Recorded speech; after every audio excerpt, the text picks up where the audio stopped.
యెషయా గ్రంథము 57వ అధ్యాయము 15వ వచనం మరలా ఒకసారి చదువుతున్నాను, గమనించండి. మహాఘనుడును మహోన్నతుడును పరిశుద్ధుడును నిత్య నివాసియు అయినవాడు ఇలాగూ సెలవిచ్చుచున్నాడు.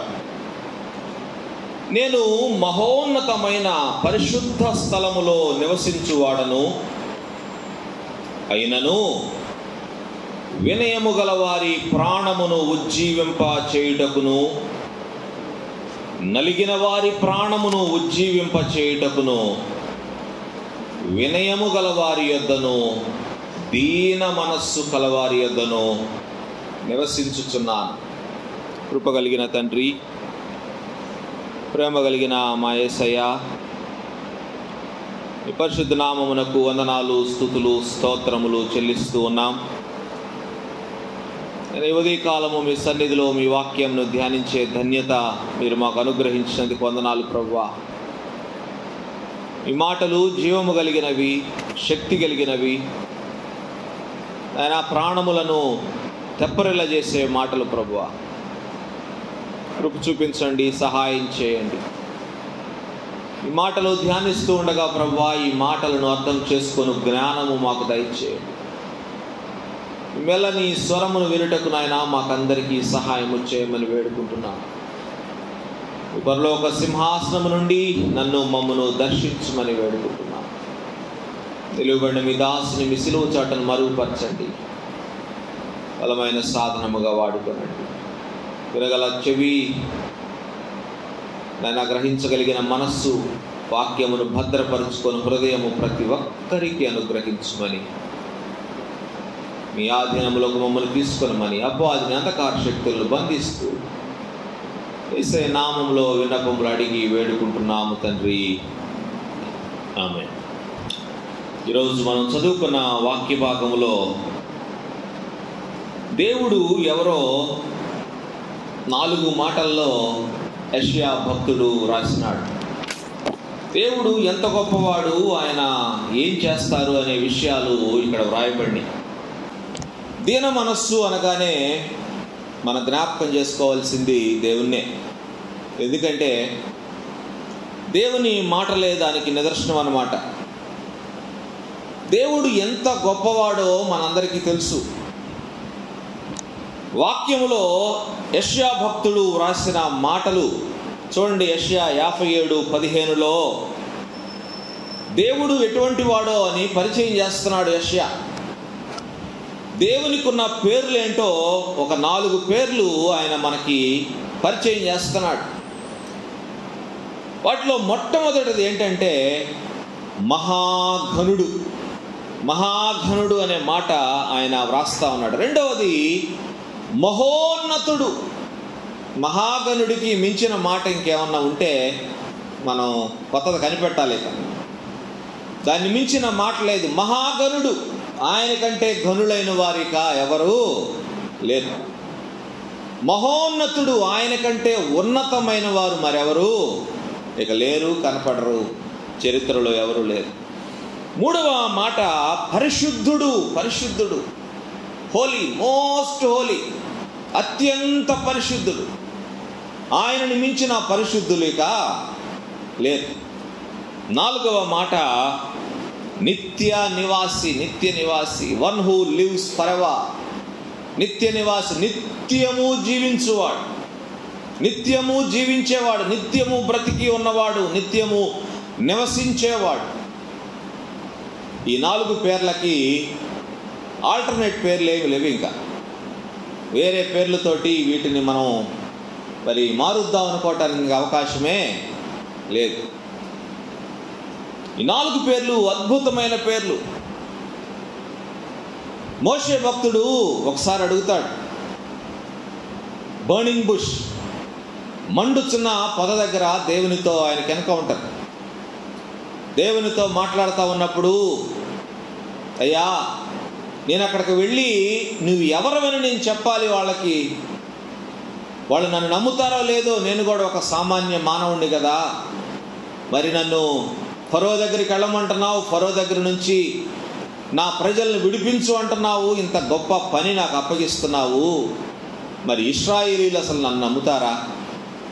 ఇశ్రాయేలీయుల దగ్గరికి వెళ్ళి మీ పేరు నేను ఏమని చెప్పాలి అని అడిగితే దేవుడు అన్నాడు, నేను ఉన్నవాడను అని చెప్పు అన్నాడు.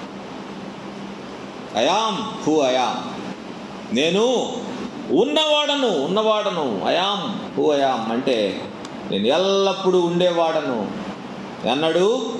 మారని వాడను, మార్పు చెందని వాడను, ఎప్పుడూ ఉండేవాడను. సృష్టికర్త కదా, అందుకని ఆయన అన్నిటికంటే ముందు ఉన్నవాడు, అంతము వరకు ఉండేవాడు, అంతము తరువాత కూడా ఉండేవాడు.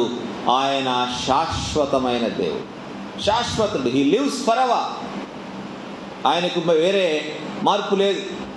మనం మరణిస్తాం, బ్రతుకుతాం, ఇవన్నీ మనకున్నాయి, కానీ దేవునికి ఇంకా మార్పులేమి లేవు. దేవుడు శాశ్వతుడు, నిత్యము ఉండేవాడు, ఆది అంతము లేనివాడు. చాలా పేర్లు ఉన్నాయి బైబిల్ గ్రంథంలో. దేవునికి రకరకాల పేర్లతోటి ఆయన వర్ణించబడ్డాడు. కానీ మరి ఈరోజు మనం చదువుకున్న మాటలు చాలా అద్భుతమైన మాటలు, గొప్ప మాటలు. మనం నమ్మిన దేవుడు సామాన్యమైన దేవుడు కాదు. మనం ఎంత ధన్యులమంటే మనల్ని మించిన ధన్యులు లేరు. ఎందుకంటే మనం నమ్మిన దేవుడు గొప్ప దేవుడు, మనం నమ్మిన దేవుడు సజీవుడైన దేవుడు, మనం నమ్మిన దేవుడు శాశ్వతుడైన దేవుడు. కాబట్టి దేవునికి రకరకాల పేర్లు ఉన్నప్పటికీ, ఆయన గొప్ప మనకు తెలిసినప్పటికీ, ఆయన పేర్లు మనకు తెలిసినప్పటికీ మనకి చాలా చులకన. ఆయనకి ఇవ్వాల్సిన గౌరవము, ఘనత మనం ఇవ్వం. ఆయనకి ఇవ్వాల్సిన ప్రాధాన్యత మనం ఇవ్వం. ఆయన గొప్పవాడని తెలుసు, ఆయన నిజమైన దేవుడని తెలుసు, ఆయన సజీవుడైన దేవుడని తెలుసు, అద్భుత కార్యాలు చేసే దేవుడని తెలుసు. కానీ ఆయన అంటే మనకి లెక్కే లేదు.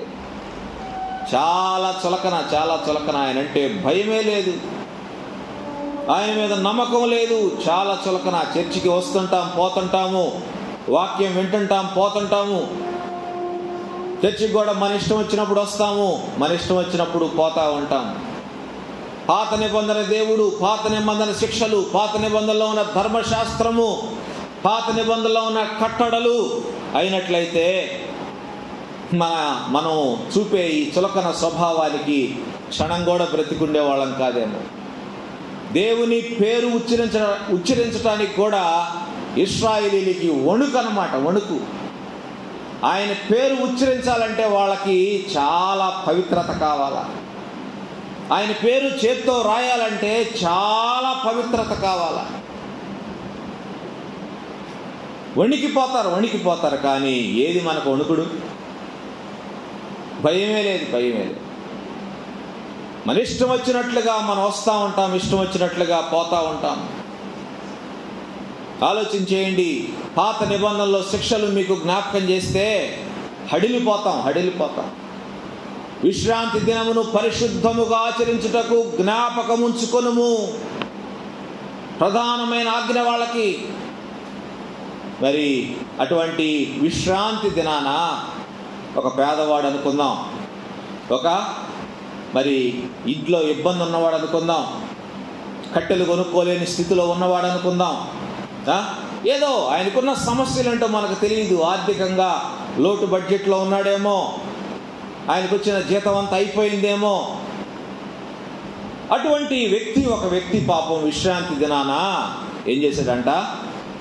కట్టె పొలలు ఏరుకున్నాడంటండి. పొయ్యి మంట వేసుకోవటానికి కట్టె పొలలు ఏరుకుంటా ఉన్నప్పుడు ఎవరన్నా చూసిన వాళ్ళైనా సైలెంట్గా ఉండొచ్చు కదా. పాపం ఇబ్బందిలో ఉన్నాళ్లే, ఇబ్బందులు లేకపోతే ఈరోజు ఎందుకు కట్టె పొలలు ఏరుకుంటాడు, సరేలే అని వదిలేలా. ఎవరో వెళ్ళి కంప్లైంట్ చేశారు, ఆ కట్టె పొలలు ఏరే అతన్ని తీసుకొని వచ్చారు. ఏం చేశారు? ఆయన్ని రాళ్లతో కొట్టి చంపేశారంట. ఎంత భయంకరం చూడండి. కేవలము కట్టె పొలలు ఏరుకున్నందుకు. విశ్రాంతి దినము పరిశుద్ధముగా ఆచరించాలంటే ఆచరించాల్సిందే. ఆ రోజు ఏ పని చేయటానికి వీల్లేదు. మనకేమో విశ్రాంతి దినం రోజే అన్ని పనులు ఈరోజే పెట్టుకుంటాం. అన్ని ఆదివారమే మనకి తీరిక ఉండదు. ఎంత లేటుగా చర్చికి వెళ్ళాలా, ఎంత త్వరగా చర్చి నుంచి పరిగెత్తాలా, మళ్ళీ తినాలి కదా, వండుకున్నది మటన్ గిట్టను వండుకొని తినాలి, ఎంత తొందరగా వెళ్ళిపోవాలా మనల్ని. ఇదే విధానం అయితే మనల్ని ఎన్నిసార్లు చంపాలో రాళ్లతోటి. విశ్రాంతి దినమును పరిశుద్ధముగా ఆచరించుటకు జ్ఞాపకం ఉంచుకొనుము. దేవుని కోసం మనం వెయిట్ చేయాలా, లేకపోతే మన కోసం దేవుడు వెయిట్ చేయాలా? మహోన్నతుడు, మహాఘనుడు, పరిశుద్ధుడు, నిత్య నివాసి, ఇటువంటి దేవుని విషయంలో మనం ఎంత శ్రద్ధ కలిగి ఉంటున్నాం,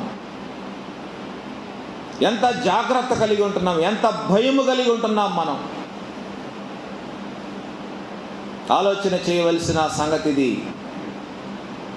దేవుడు శిక్షించట్లేదు కాబట్టి సరిపోయింది, కానీ దేవుడు కరుణిస్తున్నాడు, కనికరిస్తున్నాడు, అవకాశాలు ఇస్తున్నాడు కాబట్టి కానీ మనం ఎప్పుడో ఈ లోకాన్ని విడిచిపెట్టవలసి వచ్చేది. ఆలోచన చేయడానికి ప్రయత్నం చేద్దాం. దేవుడు ఆదివారము మనకంటే ముందు ఇక్కడ ఉంటారు. 9 గంటలకు ఆరాధన, 9 గంటలకు ఇక్కడ ఉంటారా, ఉండరా? ఎక్కడ 2 3 నా నామమున కూడి ఉందరో వారి మధ్య నేను ఉంటానని సెలవిచ్చిన దేవుడు ఆయన బిడ్డల కోసం ఎదురు చూస్తాడు. ఆయన నా బిడ్డలు వస్తారు ఈరోజు, నా బిడ్డలు నా సన్నిధికి వస్తారు ఈరోజు, వాళ్ళతో నేను మాట్లాడాలా, వాళ్ళని పలకరించాలా, వాళ్ళతో సంభాషించాలా, వారి బాధలు తెలుసుకోవాలా, వాళ్ళ ఇబ్బందులు తెలుసుకోవాలా, వాళ్ళకి ఏదో ఒక ఉపశమనాన్ని కలుగజేయాలా, వాళ్ళకి నెమ్మది ఇవ్వాలా, వాళ్ళకి సంతోషం ఇవ్వాలా, సమాధానం ఇవ్వాలా. ఎదురు చూస్తూ ఉంటాడు దేవుడు. ఆశగా ఎదురు చూస్తూ ఉంటాడు. ఆయన ఎదురు చూస్తున్నాడు, కానీ నీకు అంత ఆశ ఉందా? నా దేవుని నేను చూడాలి, నా దేవుని సన్నిధికి నేను పరుగులెత్తాలని ఆలోచన నీకుందా? ఇర్మియా గ్రంథంలో అద్భుతమైన మాట వ్రాయబడింది చూడండి. ఇర్మియా గ్రంథము 44వ అధ్యాయము 4వ వచనం. ఇర్మియా 44:4. నేను పెందలకడ లేచి ప్రవక్తలైన నా సేవకులందరినీ మీ యొద్దకు పంపాను అంటున్నాడు దేవుడు. ఎప్పుడంటే ఆయన లేచింది? పెందలకడనే నేను లేచి ప్రవక్తలైన నా సేవకులందరినీ మీ యొద్దకు పంపుతున్నాను. దేవుడు మన కొరకు పెందలకడ లేస్తున్నాడంట. పెందలకడ లేచేదేముంది? ఆయన నిద్రపోతే కదా. ఆయన కునుకడు, నిద్రపోడు. కునికితే నిద్రపోతే మనం నిద్రపోయినట్టే. ఇక శాశ్వతమైన నిద్రే మనకి. కునుకక నిద్రపోక ఆయన మనల్ని కాచి కాపాడుతున్నాడు కనుక మనం ఇంకా ఈ భూమి మీద బ్రతికున్నాం. దేవుడు చేసే కార్యాలు ఆయన నిత్యము చేస్తూనే ఉన్నాడు కనుక రాత్రులు మనకి ఏం తెలుసండి ఏం జరుగుతుందో? ప్రశాంతంగా తలుపులు వేసుకొని నిద్రపోతూ ఉంటాం. బయట ఏం జరుగుతుందో మనకేం తెలుసు? ఏ మరణదోత తిరుగుతుందో మన ఇంటి చుట్టూ మనకేం తెలుసు? దేవుడు మనల్ని ఎంతగా కాచి కాపాడుతున్నాడో, ఎంత భద్రత ఆయన మనకిస్తున్నాడో మనకు అర్థం కాదు. అది నిద్రపోవటమే మనకు తెలుసు. మిగిలినవన్నీ ఆయన చూస్తూ ఉంటాడు. నిత్యము మనల్ని కాపాడే డ్యూటీ అది ఆయన డ్యూటీ అన్నమాట. నా బిడ్డలను నేను కాపాడుకోవాలా, నా బిడ్డలకు నేను భద్రత ఇవ్వాలా, నా బిడ్డలకు నేను క్షేమాన్ని ఇవ్వాలా, నా బిడ్డలను సంతోషంగా ఉంచాలి, వాళ్ళు సుఖమైన నిద్రపోవాలా. రేపు ఉదయాన్నే మళ్ళీ వాళ్ళకి పనులు ఉన్నాయి కదా, డ్యూటీలు ఉన్నాయి కదా. దేవుడు ఎంతగా ఆలోచిస్తాడో మన గురించి ఎంత శ్రద్ధ వహిస్తాడో, ఆయన ఎంత జాగ్రత్తలు తీసుకుంటాడో ఆయన మన గురించి. వాటిని మనం వర్ణించలేం, మనకు అర్థం కాదు, మన ఊహకు కూడా అందదు. అటువంటి కేర్ దేవుడు మన గురించి తీసుకుంటూ ఉంటాడు. ఇర్మియా భక్తుడు రాసినాడు, నేను పెందలకడ లేచి మన కొరకు ఆయన ఎల్లప్పుడూ మనల్ని నిద్ర లేపితే ఇబ్బంది కదా, అందుకోసం అని పెందలకడ అంటే ఇంకా ఇప్పుడిప్పుడే నిద్ర లేస్తూ ఉంటామే, ఆ సమయంలోనే ఆయన తన సేవకుల్ని పంపిస్తున్నాడండి. ఎందుకంటే లేచిన దగ్గర నుంచి దేవుని వాక్యం మనం వినాలి, లేచిన దగ్గర నుంచి దేవుని హెచ్చరికలు మనం జ్ఞాపకం చేసుకోవాలా, దేవుని కట్టడలు మనం జ్ఞాపకం చేసుకోవాలా, దేవునికి ఇష్టమైన జీవితం మనం జీవించాలి. అందుకనే దేవుడు పెందలకడ లేచి పంపిస్తున్నానని అంటున్నాడు. మరి ఒక్కరోజు ఆయన కొరకు పెందలకడ లేవలేవా? ఆదివారం ఒక్కరోజు ఆయన కొరకు పెందలకడ లేవలేవా? దేవుడు మన కొరకు ఆయన సేవకులని పెందలకడనే పంపిస్తున్నాడంట. దేవుని దగ్గరికి పెందలకడ లేచి రాలేమా? దేవుడు అనుకుంటాడు, నేను పెందలకడ లేచి నా సేవకులను పంపించానే, ఏరి నా బిడ్డలు. ఎంతగా వెయిట్ చేస్తాడు ఆయన, ఎంతగా వెయిట్ చేస్తాడు అయినా గారు వెయిట్ చేస్తాడు. ఎందుకంటే హీ వాంట్స్ యూ. నీవు ఆయనకు కావాలా. అందుకోసం నీ కోసం ఎదురు చూస్తున్నాడు కదా అని మనం ఎప్పుడు ఎదురు చూసేటట్లుగా చేయకూడదు. దేవుని కంటే ముందు మనం ఆయన సన్నిధికి వచ్చే వారంగా మనం ఉండాలి. దేవుని సన్నిధిలో మనము ఆయన కొరకు ఎదురు చూచే వాళ్ళంగా ఉండాలి. ఆయన వచ్చే టైం కంటే ముందే మనం రావాలా. ఒక 5 నిమిషాల ముందే.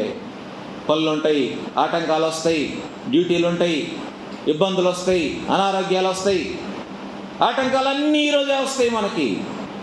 63వ సంకీర్తన 1-2 వచనాలు. దేవా నా దేవుడవు నీవే, వేకువనే నిన్ను వెదకుదును, నీ బలమును నీ ప్రభావమును చూడవలెనని పరిశుద్ధాలయమునందు నేనెంతో ఆశతో నీ తట్టు కనిపెట్టి ఉన్నాను. నీళ్లు లేక ఎండి ఉన్న దేశమందు నా ప్రాణము నీ కొరకు తృష్ణగొని ఉన్నది. నీ మీది ఆశ చేత నిన్ను చూడవలెనని నా శరీరము కృషించుచున్నది. ఇదండి ఆశ అంటే, ఇది ఆశ.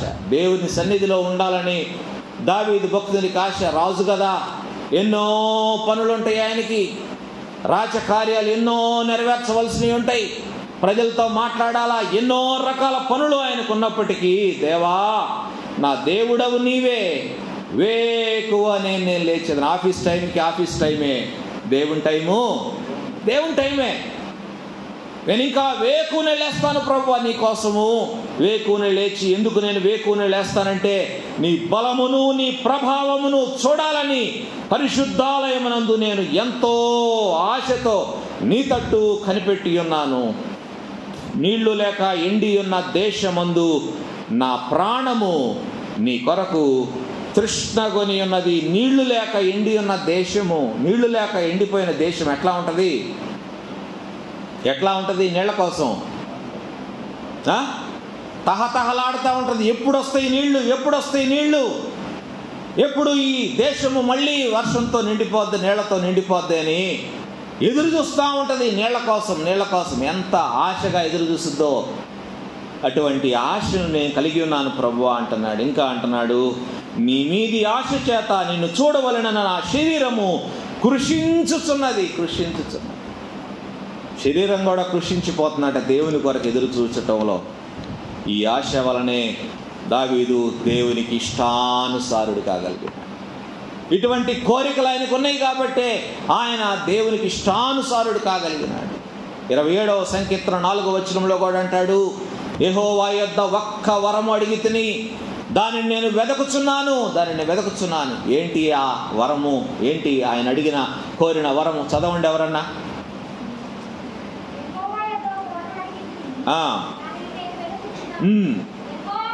యెహోవా ప్రసన్నతను చూచుటకును ఆయన ఆలయములో ధ్యానించుటకును నా జీవిత కాలమంతయు యెహోవా మందిరములో నివసింపగోరుచున్నాను. ఇదండి ఆశ. జీవితకాలం నా బ్రతుకు కాలం అంతా నేను ఈ భూమి మీద ఎన్ని దినాలు బ్రతుకుతానో అన్ని దినాలు నేను ఆయన సన్నిధిలో నేను ఉండాలా, ఆయన ప్రసన్నత నేను చూడాలా, ఆయన ఆలయములో నేను ధ్యానించాలి. ఎంత ఆశ ఇది! దేవునికి తెలియదా నీ సమస్య ఏంటో? సమస్యలు వస్తాయి, ఆటంకాలు వస్తాయి, వాటిని అధిగమించాలా దేవుని కొరకు. లెక్క చేయకూడదు అటువంటి వాటిని. మనం జాగ్రత్తగా ఉండాలా, అర్థం చేసుకోవాలా. నా దేవుడు నేను గణపరచాలా. ఆయన మహోన్నతుడు, మహాగణుడు, పరిశుద్ధుడు, నిత్య నివాసి. నా కొరకు ఆయన వెయిట్ చేస్తున్నాడు అక్కడ చర్చిలో. పరిగెత్తాలనే ఆశ నీకు నాకు ఉండాలా. దేవుని సన్నిధిలో ఉండాలనే తపన మనం కలిగి ఉండాలా. అయ్యో, నా దేవునికి నేను ప్రథమ స్థానం ఇవ్వాలి కదా, నా జీవితంలో ఫస్ట్ ప్రయారిటీ నేను ఆయనకి ఇవ్వాలి కదా. ఆయన సన్నిధికి నేను వెళ్ళకపోతే ఎట్లా? దేవుడు దుఃఖపడతాడేమో, ఏడుస్తాడేమో, నా గురించి ఎదురు చూస్తుంటాడేమో. దేవునికి మనం ఎంత ప్రాధాన్యత ఇస్తామో దేవుడు కూడా మనకు అంతే ప్రాధాన్యత ఇస్తాడు. ఈ లోకంలో మనం ఎంత ప్రయారిటీ దేవునికి మనం ఇస్తామో అంత ప్రయారిటీ దేవుడు మనకు కూడా ఇస్తాడు.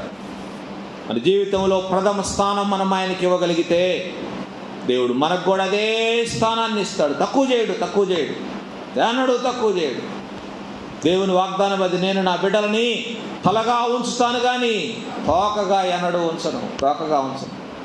మనం ఆయన్ని తోకగా ఉంచుతున్నాం కానీ దేవుడైతే మనల్ని తలగానే ఉంచాలని కోరుకునే దేవుడు. కాబట్టి దేవునికి చెందవలసిన ఘనత మనము దేవునికి చెందనివ్వాలా. మహోన్నతుడు, మహాగణుడు, పరిశుద్ధుడు, నిత్య నివాసి అయిన ఈ గొప్ప దేవునికి నీ జీవితంలో నీవిస్తున్న స్థానం ఏంటి? ఉదయకాలం ప్రశ్నించుకో. నీ జీవితంలో ఆయనకి ఇస్తున్న ప్రాధాన్యత ఏంటి? ఎటువంటి ప్రాధాన్యత నీవు ఇస్తున్నావు ఈ ఉదయకాలం? ఒకవేళ నీ ప్రాధాన్యత లేదని మార్పు ఉంటే మార్పు చేయి. దేవునికి ఫస్ట్ ప్రయారిటీ ఇవ్వటం నేర్చుకో. నువ్వు ఎప్పుడైతే ఆయనకి ప్రథమ స్థానం ఇవ్వడానికి ప్రయత్నం చేస్తావో, ఎప్పుడైతే నువ్వు ఆయనకి ప్రాధాన్యత ఇవ్వటం ప్రారంభిస్తావో, నీ జీవితంలో ఆయన ప్రాధాన్యత ఇవ్వటం ప్రారంభిస్తాడు. నీ జీవితంలో నిన్ను ఘనపరుస్తానికి ఆయన ప్రారంభిస్తాడు. ఆయన వాగ్దానం, నన్ను ఘనపరచు వారిని నేను ఘనపరుస్తాను. ఆయన హెచ్చిస్తారు తప్పకుండా, ఘనపరుస్తారు తప్పకుండా. పరిశీలించుకున్నాం మన జీవితాలు. చూడండి, ఆయన పరిశుద్ధుడు, నిత్య నివాసి కదా. ఆయన నివసించే స్థలము ఎటువంటిదో చూడండి. ఆయన ఎక్కడ నివసిస్తాడంట? నేను మహోన్నతమైన పరిశుద్ధ స్థలములో నివసించువాడను. ఆయనే చెప్తున్నాడు, నేను మహోన్నతమైన పరిశుద్ధ స్థలములో నివసించువాడను. ఆయన పరిశుద్ధుడు కాబట్టి పరిశుద్ధ స్థలంలో నివసిస్తాడు. అపరిశుద్ధ స్థలంలో ఎందుకుంటాడు? ఆయన పరిశుద్ధుడు, పరిశుద్ధమైన స్థలములోనే బ్రతుకుతాడు, నివసిస్తాడు. ఆయన అంటాడు, ఆకాశము నా సింహాసనము, భూమి నా పాదపీఠము. భూమి ఏంటి? ఆయన పాదపీఠం, పాదాలు పెట్టుకునే చోట అన్నమాట. ఆయన కాళ్ళ క్రింద ఈ భూమి ఉంది. ఆయన కాళ్ళ క్రింద మనం ఉన్నాం. సొలొమోను ఆలయాన్ని కట్టి ఆయన ప్రార్థన చేస్తాడు. చూడండి ఏమన్నాడు? రాజులు మొదటి గ్రంథం 8వ అధ్యాయం 27వ వచనం. గొప్ప ఆలయం. ఎవరు అటువంటి ఆలయాన్ని కట్టడానికి పూనుకోలేదు. దేవునికి ఎవరు అటువంటి ఆలయాన్ని కట్టలేదు. ఏమని రాయబడింది అక్కడ? నిశ్చయముగా దేవుడు ఈ లోకమందు నివాసము చేయడు. నిశ్చయముగా దేవుడు ఈ లోకమందు నివాసం చేయడు. ఎందుకంటే ఇది అపవిత్రమైన స్థలం, అపరిశుద్ధమైన స్థలం. పరిశుద్ధుడైన దేవుడు ఈ అపరిశుద్ధతను ఎట్లా తట్టుకుంటాడు? అందుకనే ఈ లోకమందు నివాసము చేయడు. మహాకాశములు సైతము నిన్ను పట్టజాలవు. ఏది పట్టుద్ది దేవుణ్ణి? ఏది ఆపుద్ది ఆయన్ని? మహాకాశములు నిన్ను పట్టజాలవు. నేను కట్టించిన ఈ మందిరము ఎలాగ పట్టును? ఎట్లా పట్టుద్ది ప్రభువా? మహాకాశములు కూడా నిన్ను పట్టుకోలేవే, మరి నేను కట్టిన మందిరము నిన్ను పట్టుకోగలదా? దీనిలో నీవు ఉండగలవా అని అంటా ఉన్నాడు సొలొమోను. మహాకాశములు ఆయన పట్టజాలవే. ఒకసారి ఊహించండి ఆ దేవుని స్వరూపాన్ని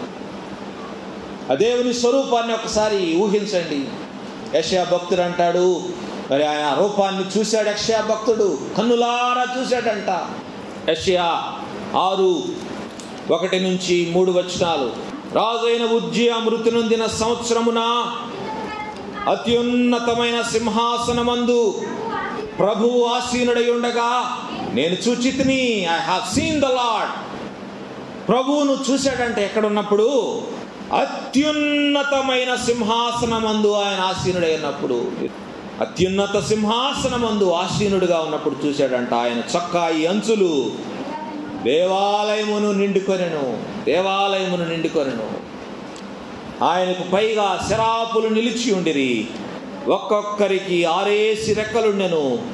ప్రతివాడు 2 రెక్కలతో తన ముఖమును, 2తో తన కాళ్లను కప్పుకొనుచు 2తో ఎగురుచుండెను. వారు సైన్యములకు అధిపతియగు యెహోవా పరిశుద్ధుడు, పరిశుద్ధుడు, పరిశుద్ధుడు, సర్వలోకము ఆయన మహిమతో నిండి ఉన్నదని గొప్ప స్వరముతో ప్రతి గానములు చేయుచుండరి. ఏంటి ఆయన రూపాన్ని ఒకసారి ఊహించుకోండి. అత్యున్నత సింహాసనంపై ఆసీనుడంట. దేవాలయమును ఆయన చొక్కాయి అంచులు నిండుకొని ఉన్నాయంట. చొక్కాయి అంచులు ఆయన దేవాలయాన్ని కవర్ చేసేసినాయి అంట. తర్వాత ఆయనకు పైగా శరాపులు నిలిచి ఉండి. శరాపులు అంటే ఒకటే మాటకి ఏం రాశాడు పుట్టినోట్లో? మహాదూతలు. దేవదూతలు కూడా కాదు, మహాదూతలు. మహాదూతలు మోస్ట్ హయ్యెస్ట్ అనమాట ర్యాంక్. దేవదూతల్లో మోస్ట్ హయ్యెస్ట్ ర్యాంక్ మహాదూతలు అంట. మహాదూతలు నిలిచి ఉండిరి. ఒక్కొక్కరికి 6 రెక్కలుండెను. రెక్కలున్నాయి కాబట్టి ఆడవాళ్ళు అనుకోబాకండి, ఆడవాళ్ళు అనుకోబాకండి. చూడండి ఏం రాశారు. ఒక్కొక్కరు 6. ప్రతివాడు ప్రతివాడు ప్రతివాడు ప్రతివాడు. దేవదూతల్ని దూతల్ని అది ఇది అనకూడదు.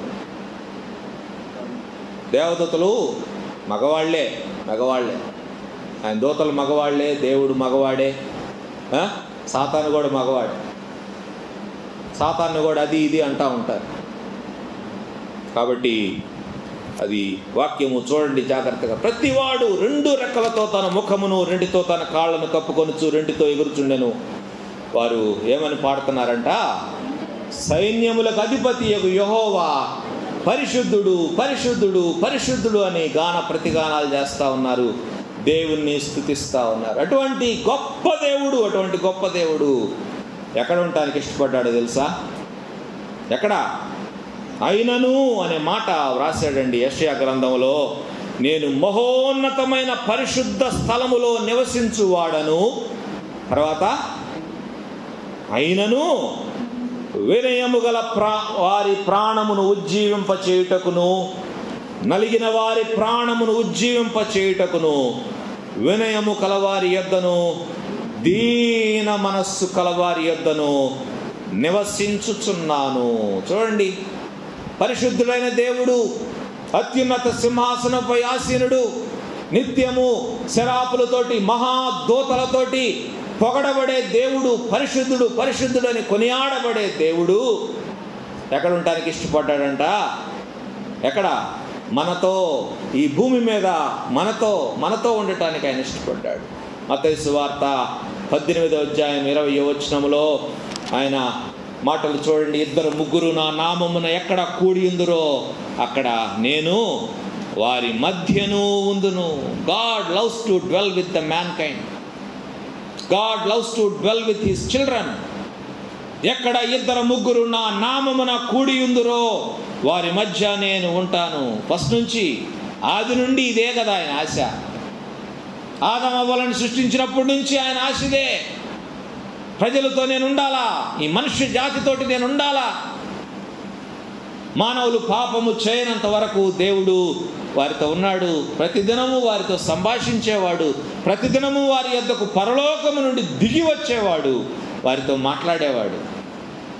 ఆయనకి ఎప్పుడు అదే ఆశ, మనతో నివసించటానికి ఆయనకి ఎప్పుడూ ఆశే.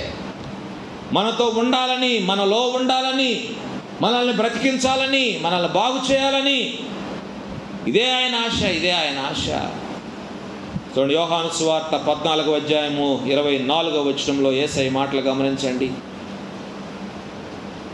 ఎవరైనా నన్ను ప్రేమించిన ఎడల వారు నా మాట గైకొనును, అప్పుడు నా తండ్రి వానిని ప్రేమించును. మేము అనే మాట అండర్లైన్ చేసుకోండి. మేము వాని యొద్దకు వచ్చి వాని యొద్ద నివాసము చేతుము. We will live with them. We అంటే త్రియేక దేవుడు, త్రియేక దేవుడు, తండ్రి కుమార పరిశుద్ధాత్మగా ఉన్న త్రియేక దేవుడు మనతో నివసించటానికి ఆయన ఇష్టపడుతున్నాడు.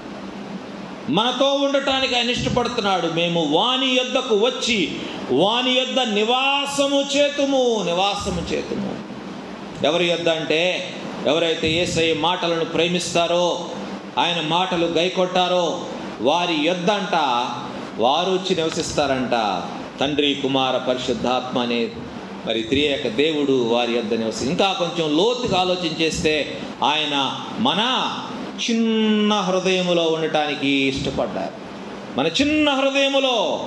ఎందుకంటే యోహాను సువార్త 14:15-17 మీరు నన్ను ప్రేమించిన ఎడల నా ఆజ్ఞలను గైకొందురు, నేను తండ్రిని వేడుకొందును, మీ యొద్ద ఎల్లప్పుడూ ఉండుటకై ఆయన వేరొక ఆదరణకర్తను అనగా సత్య స్వరూపియగు ఆత్మను మీకు అనుగ్రహించును. లోకం ఆయనను చూడదు, ఆయనను ఎరుగదు, కనుక ఆయనను పొందనేరదు. మీరు ఆయనను ఎరుగుదురు. ఆయన మీతో కూడా నివసించును, మీలో ఉండును. He will live within you. He live with you. ఆయన మీతో నివసించే దేవుడు, మీ హృదయములో నివసిస్తున్న దేవుడు. ఊహించండి ఒక్కసారి పిక్చర్ని. అత్యున్నత సింహాసనంపై ఆసీనుడై ఉన్న దేవుడు హృదయం అనే చిన్ని స్థలములో, నీ హృదయం అనే సింహాసనం మీద ఆసీనుడై ఉన్న దేవుడు. రెండు పిక్చర్స్ని ఒక్కసారి ఊహించండి. ఆకాశ మహాకాశాలు పట్టజాలని ఆ దేవుడు ఎక్కడా? చిన్ని హృదయంలో ఉండటానికి ఇష్టపడు. మీ ఊహకు అందుతుందో లేదో నాకైతే అర్థం కావట్లేదు, కానీ నాకైతే అందటంలా ఈ పిక్చర్. మన ఊహకు అందదు పిక్చర్. మహోన్నతుడు, మహాగణుడు, పరిశుద్ధుడు, నిత్య నివాసి, అత్యున్నత సింహాసనపై ఆసీనుడు, ఆకాశ మహాకాశములు పట్టజాలని ఆ గొప్ప దేవుడు ఎక్కడా? హృదయములో ఉంటున్నాడు. ఆయనను ప్రేమించే వారితో నివసించడం ఆయనకి ఎంతో ఇష్టం. He wants to live with his children.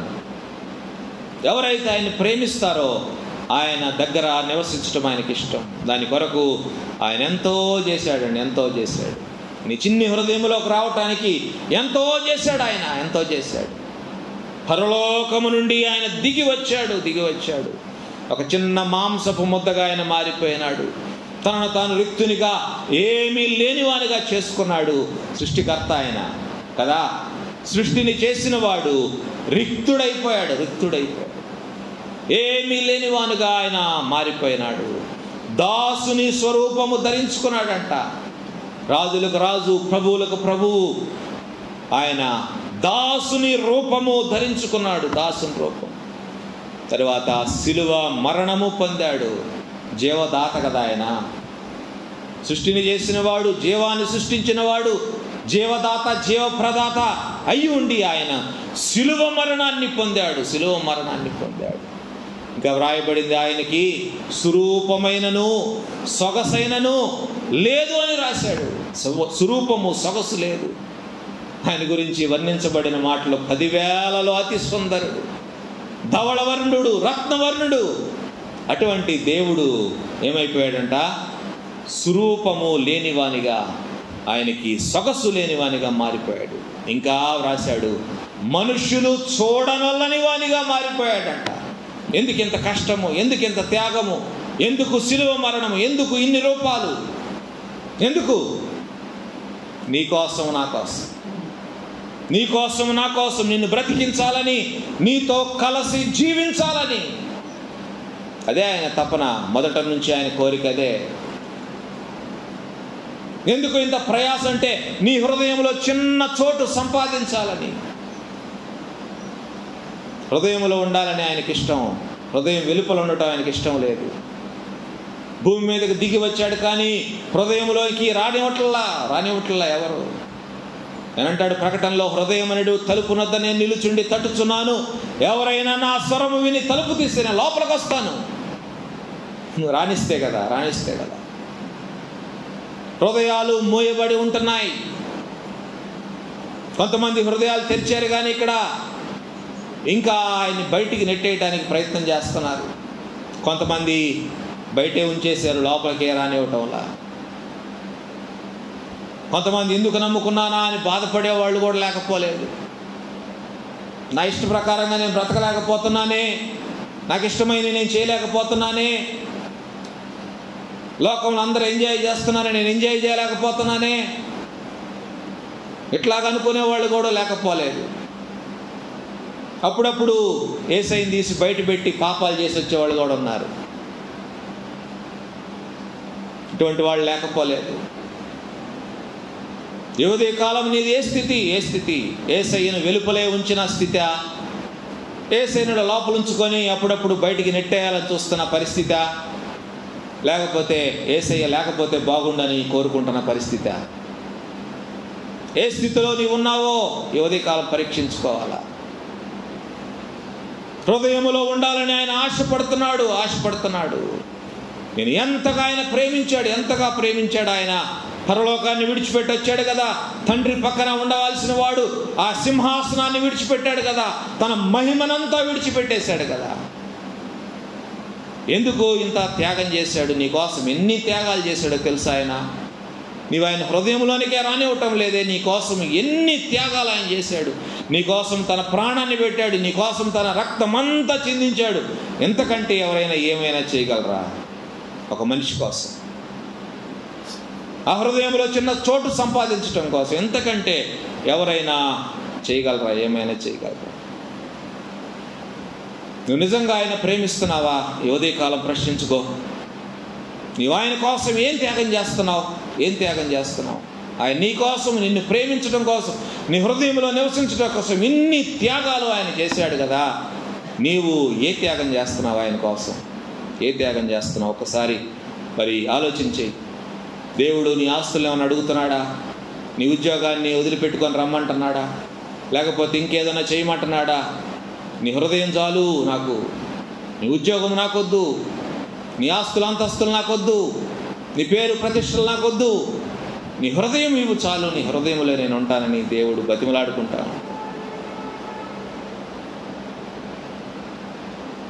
ఆదివారం కొంచెం నిద్రను త్యాగం చేయలేకపోతున్నావు, కొన్నిసార్లు మరి టైంని త్యాగం చేయలేకపోతున్నావు, కొన్నిసార్లు నీ బాధ్యతల్ని త్యాగం చేయలేకపోతున్నావు, కొన్నిసార్లు నీ ఉద్యోగ బాధ్యతల్ని విస్మరించలేకపోతున్నావు.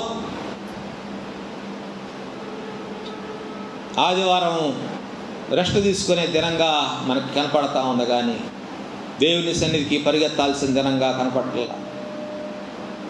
దేవునికి మనం ప్రాధాన్యత ఇవ్వాలా, దేవునికి మనం ప్రయారిటీ ఇవ్వాలా. నా కుమారుడా, నా కుమార్తె, నీ హృదయంలో నాకు చోటు ఇవ్వు. నన్ను గణపరచు, నిన్ను గణపరుస్తాను. నన్ను హెచ్చించు, నేను హెచ్చిస్తాను. నాకు ప్రాధాన్యత ఇవ్వు, నీకు కూడా ప్రాధాన్యత ఇస్తాను. దేవుడు ఎదురు చూస్తూ ఉంటాడు. నీ కోసము ఎన్ని రూపాలు ఆయన మార్చుకున్నాడు.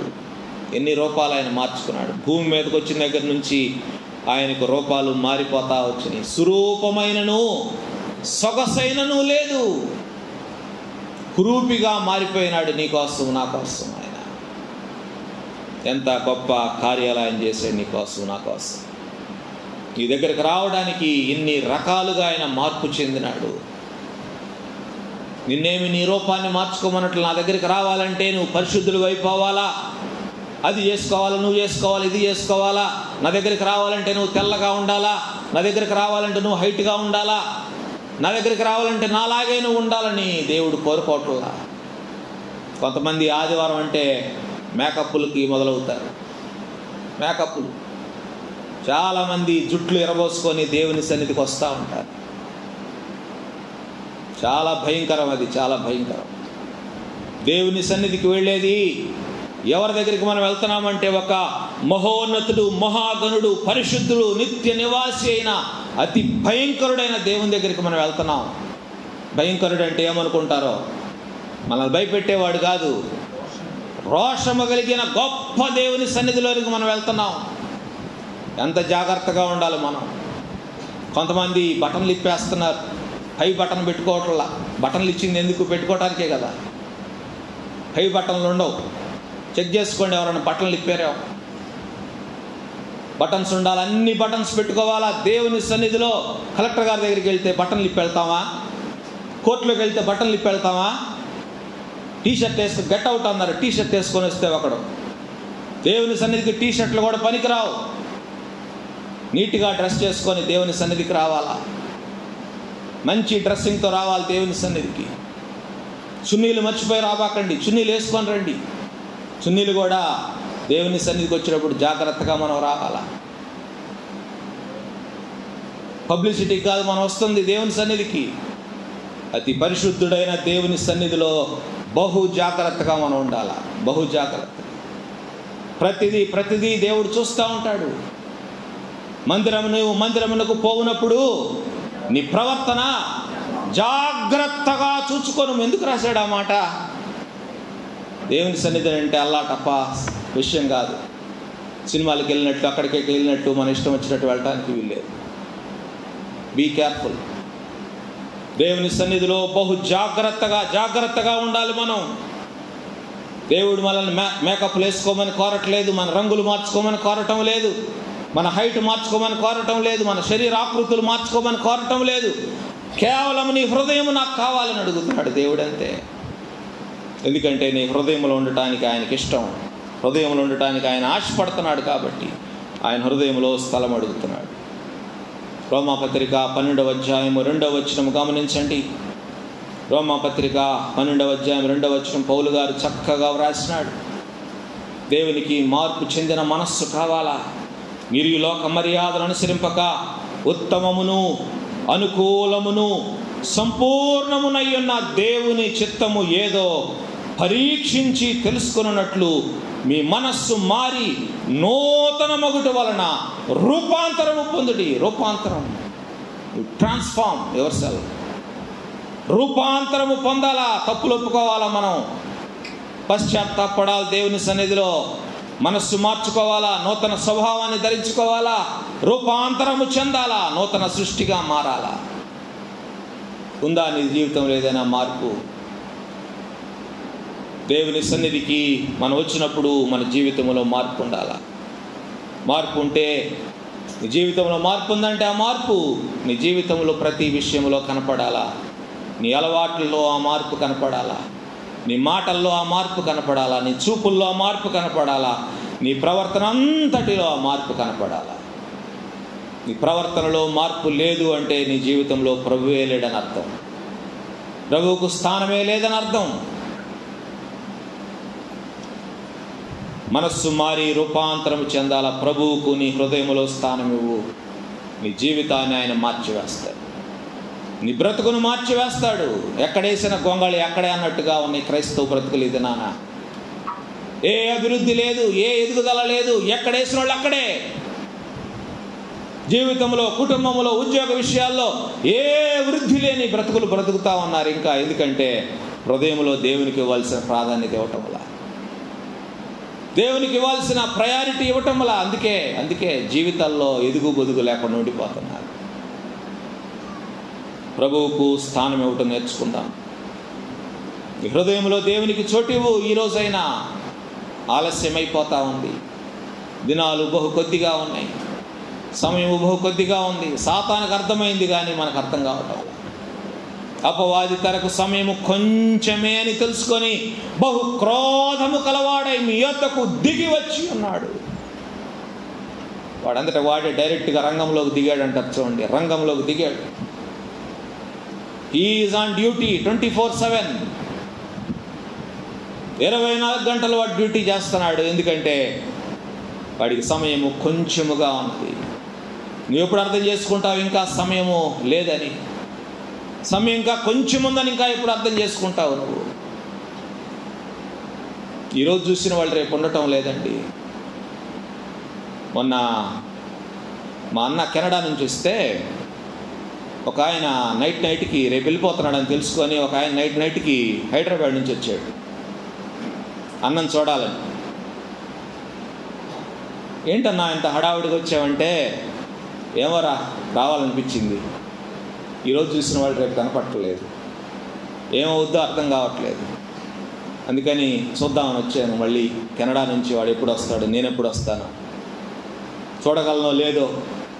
ఇటువంటి అనిశ్చితి మనుషుల్లో ఏర్పడిపోయింది. ఒక అధైర్యము మనుషుల్లో ఏర్పడిపోయింది. ఒక భయము మనుషుల్లో ఏర్పడిపోయింది. సంతోషంగా వచ్చిన వాళ్ళు సంతోషంగా తిరిగి వెళ్ళటం లేదు. We have to be very very very careful. జీవితాలను దేవునికి అప్పగించవలసిన సమయం, హృదయంలో దేవునికి చోటు ఇవ్వవలసిన సమయం, దేవునికి లోబడవలసిన సమయం, దేవునికి భయపడవలసిన సమయం, జీవితాలను బాగు చేసుకోవాల్సిన సమయం. Try to transform your self. దేవుడు సాయం చేస్తాడు. దేవుని అడుగు, ప్రభువా ఆ జీవితాన్ని నేను బాగు చేసుకోలేకపోతున్నాను, మార్చుకోలేకపోతాను, సాయం చేయండి ప్రభువా అంటే దేవుడు చేస్తాడు. జీవితాలను బాగు చేసుకోవడానికి ప్రయత్నం చేద్దాం. దేవునికి ప్రాధాన్యత ఇవ్వటం నేర్చుకుందాం. దేవుని సన్నిధికి పరుగులెత్తుకుంటూ రావటానికి తీర్మానం చేసుకుందాం. ఆదివారం నీకు ఎన్ని పనులైనా ఉండవచ్చు, ఎన్ని బాధ్యతలైనా ఉండవచ్చు, దేవుని కొరకు నీవు రావాలి అంతే. దేవునికి నీవు ప్రాధాన్యత ఇవ్వాలి అంతే. ఈ 2 గంటల తర్వాత నీ ఇష్టం, తర్వాత నువ్వేం చేసుకుంటావో నాకు అనవసరం. కానీ దేవుని సన్నిధికి మనమైతే ఖచ్చితంగా 9 గంటలకు ఇక్కడ ఉండాలి. మనం పెందల కడ లేవటం అలవాటు చేసుకోండి. దేవుని సన్నిధికి రావటం అలవాటు చేసుకోండి. ప్రార్థన చేసుకున్నాం. కృప కలిగిన తండ్రి, ప్రేమ కలిగిన యేసయ్యా, మీకు వందనాలు ప్రభువా. జీవితాలు క్షణభంగురమైన జీవితాలు ఆయన. ఎప్పుడు ఉంటామో ఎప్పుడు ఉండమో మాకే తెలియదు. మీరు అక్కడెప్పుడో మాకు తెలియదు, మమ్మల్ని ఎప్పుడు పిలుస్తారో మాకు తెలియదు. అయినా మీరు సెలవిస్తూ ఉన్నారు, నేను మహాగణుడను, మహోన్నతుడను, పరిశుద్ధుడను, నిత్య నివాసిని, అయినా మీ యొద్ద నివసించడానికి నాకు ఇష్టం అంటున్నారు. ఆయన మాతో ఉండటానికి, మాలో ఉండటానికి మీరు ఎంతో ఇష్టపడుతున్నారు ప్రభువా. ఆయన మేమైతే మీకు ఆ స్థానం ఇవ్వకుండానే కాలం వెళ్ళబుచ్చుతా ఉన్నాం. ఆయన మిమ్మల్ని ఘనపరచాలని మీరు కోరుకున్నారు, మీకు ప్రథమ స్థానం ఇవ్వాలని మీరు కోరుకున్నారు. కానీ మా జీవితంలో చివరి స్థానం మీదే ప్రభువా. దయతో క్షమించమని వేడుకుంటున్నాం. ఉదయ కాలాన ప్రభువా, మీ సన్నిధిలో ఉన్న ప్రతి ఒక్కరిని బట్టి మిమ్మల్ని స్తుతిస్తున్నాం. ఆయన మిమ్మల్ని ఆరాధించే భాగ్యము బహు కొద్ది మందికే దొరుకుతుంది ఈ దినాల్లో. మీ సన్నిధికి వచ్చే భాగ్యం బహు కొద్ది మందికే దొరుకుతుంది ఈ దినాల్లో. ఆయన నీ సన్నిధికి వచ్చిన వారు కూడా ప్రభువా చాలామంది నాయన ఇష్టం వచ్చినప్పుడు వస్తున్నారు, ఇష్టం వచ్చినప్పుడు పోతున్నారు. ప్రతి ఒక్కరి విషయంలో మీ సహాయం కోరుకుంటున్నాం. వారికి అవకాశాలు ఇవ్వండి. వారి నాన్న జీవితాన్ని సరిచేసుకోవడానికి వారికి ఒక అవకాశం ఇవ్వండి ప్రభువా. మీ కృప కొరకు నాయన వేడుకుంటున్నాము. నాయన సహాయం చేయమని వేడుకుంటున్నాం. మీ సన్నిధిలో ఉండే గొప్ప ధన్యత, భాగ్యము మాకు ఇచ్చినారు. ఎంతకంటే గొప్ప ధన్యత ఏముంది ప్రభువా. అయినా మహాకాశములు పట్టజాలని గొప్ప మహిమలో ఉండే దేవుడవు. మా మధ్య ఉండటానికి మీరు ఇష్టపడ్డారు. ఎక్కడ 2, 3 నా నామమును కూడి ఉంటారో వారి మధ్య ఉంటానన్నారు. మా హృదయములో ఉంటానని మీరు సెలవిచ్చారు. అయినా మీ కృప కొరకు మేము ఎదురు చూస్తున్నాము. మా హృదయంలో, మా జీవితాల్లో, మా కుటుంబాల్లో మీకు స్థానం ఇచ్చి మిమ్మల్ని ఘనపరిచేవారిగా మమ్మల్ని చేయమని చిత్తానికి మమ్మల్ని అప్పగించుకుంటూ మీ కృప కొరకు ఎదురు చూస్తూ యేసయ్య అతి పరిశుద్ధ నామములో విన్నపములు అడిగి వేడుకుంటున్నాము తండ్రి. ఆమేన్.